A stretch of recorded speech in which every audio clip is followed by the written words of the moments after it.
आपने पिक्चर तो बनाई है, बहुत अच्छी बात है, आपने बनाई, आपने लोगों को दिखाया, आपने रुलाना था वो रुला दिया, क्योंकि 32 साल से तो हम रो ही रहे हैं, आज थोड़ा ज्यादा रोए। हिंदुस्तान की पूरी जनता को पिक्चर देखनी चाहिए, बिना किसी भेदभाव, बिना किसी कास्टिज्म, बिना किसी। पिक्चर दिखानी थी, वाकई में ये उसमें पूरा दिखाते। मैं एक बार आपके माध्यम से फिर ये बोलना चाहता हूँ, सबसे पहले गन आया कहां से, उसके बाद उसका जिम्मेवार कौन है, तो मेरा ये मानना है। पॉलिटिकल तंत्र से ये क्वेश्चन है कि आप लोगों ने ये सच्चाई छुपा के क्यों रखी थी, अब सामने आई, अब किस मुंह से आप कश्मीरी पंडितों को न्याय देंगे, क्या बात बोलेंगे? देखिए, फेल पास तो हम नहीं कहेंगे, फेल पास तो जनता कहेगी। हम तो यही मानते हैं कि सन 1990 से लेकर आज तक, अब तक जो है हमारे नाम पर हर सेकंड की एक न एक पिक्चर बनती रही, जबकि पूरे देश को पता है, पूरे वर्ल्ड को पता है, पूरे विश्व को पता है कि कश्मीरी पंडित के साथ क्या हुआ क्या नहीं हुआ। और दूसरा, जो पिक्चर जो बनी है वो खाली एक पर्टिकुलर एक साइड की बनी। आप उसमें सब कुछ लाइए तब तो लगता है कि सिंसियरिटी है, कि बिकने के लिए नहीं है, बाकी में दिल की दर्द है। क्योंकि जब हम सन 1990 में निकले हैं, हालात ऐसे थे, इसमें कोई शक नहीं है। ऐसी आवाजें निकले हैं, नाले तकदीर अल्लाह अकबर, हम क्या चाहते हैं आजादी, आजादी का मतलब क्या है, ला इलाहा इल्लल्लाह या मोहम्मद रसूलुल्लाह, अजगर शासन पाकिस्तान बटो वरे बटियमसान। और एक नहीं, दो नहीं, 10 नहीं, 50 नहीं, 50 हजार लोग आते थे एक एक गाँव। हम लोग माइनॉरिटी में थे, मुझे याद है हम जो है 4 घर रहते थे अपने गाँव में।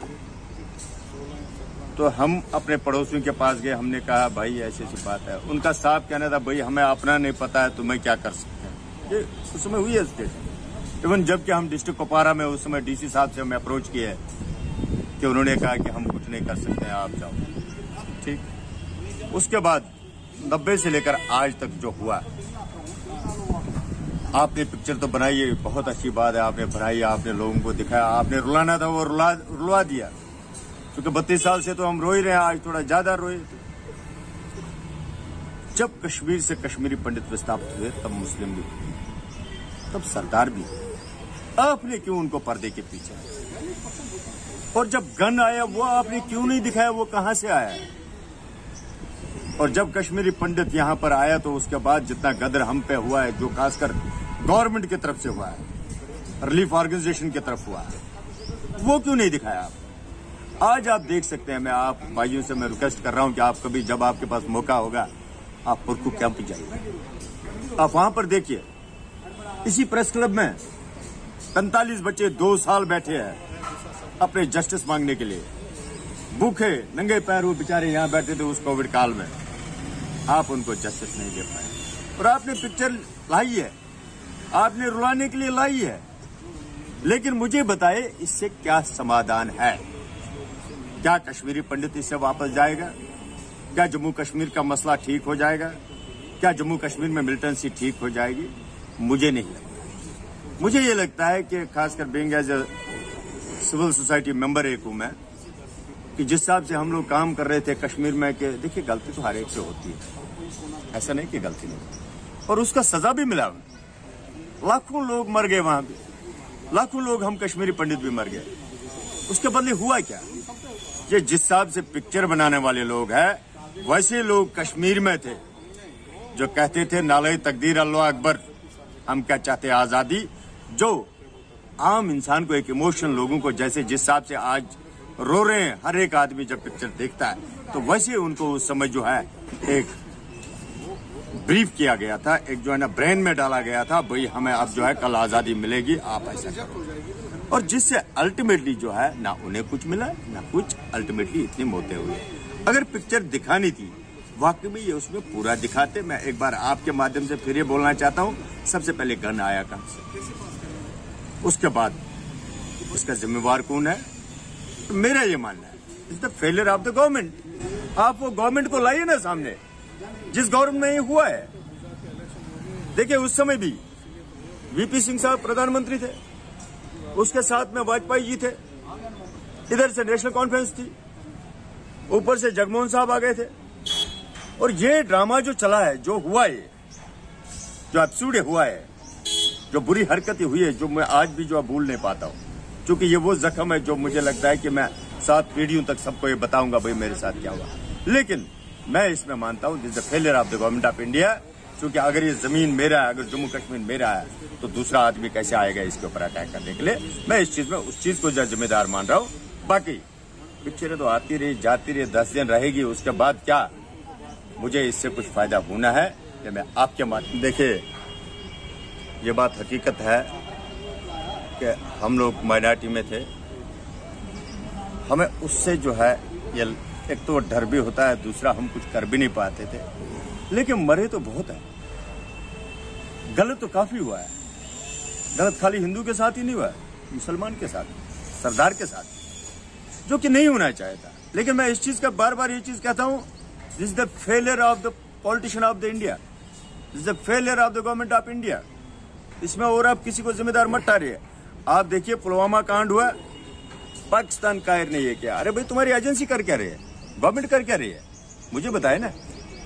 आप बार बार इस चीज को ला रहे हो, चूंकि जैसे 90 से लेकर आज तक अब तक जो है कश्मीरी पंडित बेचा गया यूं को कि जिन्होंने आज तक इसको बेचा लेकर हुआ कि वैसा का वैसे ही चला रहा। और आज भी जो कश्मीर में मेरे 5000 लोग हैं इस समय, मैं गवर्नमेंट ऑफ इंडिया से कहता हूं कि उनकी सुरक्षा देंगे, उनको सेफ रखेंगे वहां पर, क्योंकि इस पिक्चर से वहां पर वायलेंस हो सकती है। कश्मीर फाइल्स एक बहुत अच्छी पिक्चर है, जो रियलिटी बेस्ड पिक्चर है, रियलिटी पे आधार है। जो घटनाएं हुई है 1990 में उनको दर्शाया गया है, सच्ची घटनाओं पे आधारित पिक्चर है। मैं बोल रहा हूँ घटनाएं नहीं है, जो रियलिटी हुई है वो उसको दर्शाया गया है 32 साल के बाद।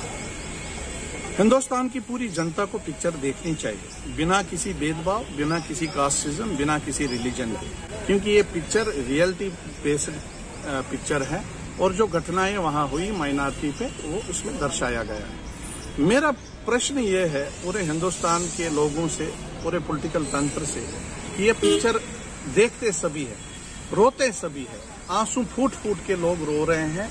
और ये 32 साल के आंसू है कश्मीरी पंडित जो आज बहा रहा है। 32 साल से ये आंसू कश्मीरी पंडितों के अंदर दिले जिगर में बंद पड़े थे, जो आज बाहर फूट रहे हैं। ये आंसू बह रहे हैं।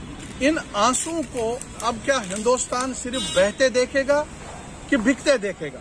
अगर बहते देखना है तो इन आंसुओं की कीमत आज सड़कों पे उतर के कश्मीरी पंडितों के बारे में न्याय मांगो। कश्मीरी पंडितों के लिए क्या हिंदुस्तान की पब्लिक अब सड़कों पे उतर के न्याय मांगेगी?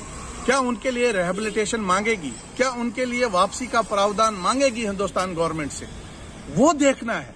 इस पिक्चर में रियलिटी देखी है, सब कुछ देखा है। विवेक अग्निहोत्री जी की पिक्चर हिट हो गई। मैं तहे दिल से विवेक अग्निहोत्री को इस पिक्चर का धन्यवाद देता हूँ कि उसने सच्चाई सामने ले ली। उसके लिए मैं शुक्रिया करता हूँ और उसको धन्यवाद देता हूँ, बधाई देता हूँ। लेकिन इस पिक्चर के बाद हिंदुस्तान की पब्लिक जो अवेयर हो गई, जो युवा अवेयर हो गए, क्या वो सड़कों पे उतर के कश्मीरी पंडितों के लिए न्याय मांगेगी? मैं वही पूछ रहा हूँ कि पॉलिटिकल तंत्र को मेरा प्रश्न है आज, मोटा प्रश्न, कि 32 साल से हर किसी पॉलिटिकल पार्टी को ये बात मालूम थी कि कश्मीरी पंडितों पे क्या जुल्म हुआ। चाहे वो कश्मीर की लोकल पार्टी हो, नेशनल कॉन्फ्रेंस हो, पीडीपी हो, कांग्रेस हो, बीजेपी हो, चाहे हिंदुस्तान की कोई पॉलिटिकल पार्टी है, एक घटना का हर किसी पॉलिटिकल पार्टी को मालूम है कि कश्मीरी पंडितों पे क्या जुल्म है।